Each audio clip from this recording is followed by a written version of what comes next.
Upat ka Chinese nationals ang nadakpan tungod sa illegal nga pagproseso og mineral ore ug illegal mining operation sa managlahing lugar sa Zamboanga del Norte ug Agusan del Sur.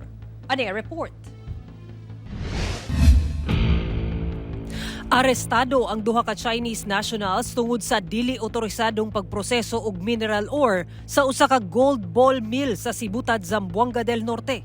Sumala sa otoridad, nakadawat sila og impormasyon nga illegal nga nagaproseso og mineral ore ang 59 anyos ug 41 anyos nga mga lalaking Chinese nationals pinaagi sa maong pasilidad hinungdan nga gikasah ang maong operasyon adlawng Martes.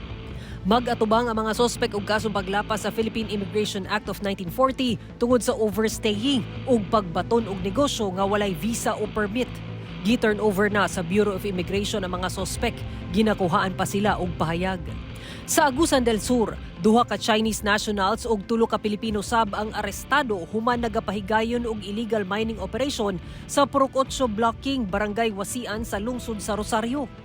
Nailhan ang mga dinakpan nga 50 anyos ug 55 anyos nga mga lalaking Chinese national ug mga Pilipino nga duha ka 36 anyos ug usa ka 41 anyos nga mga lalaki.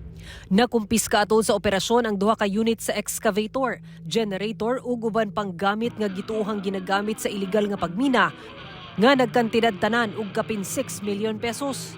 Kasong paglapas sa RA 7942 o Philippine Mining Act of 1995 ang atubangon sa mga suspetsado nga ginakuhaan pa og pahayag.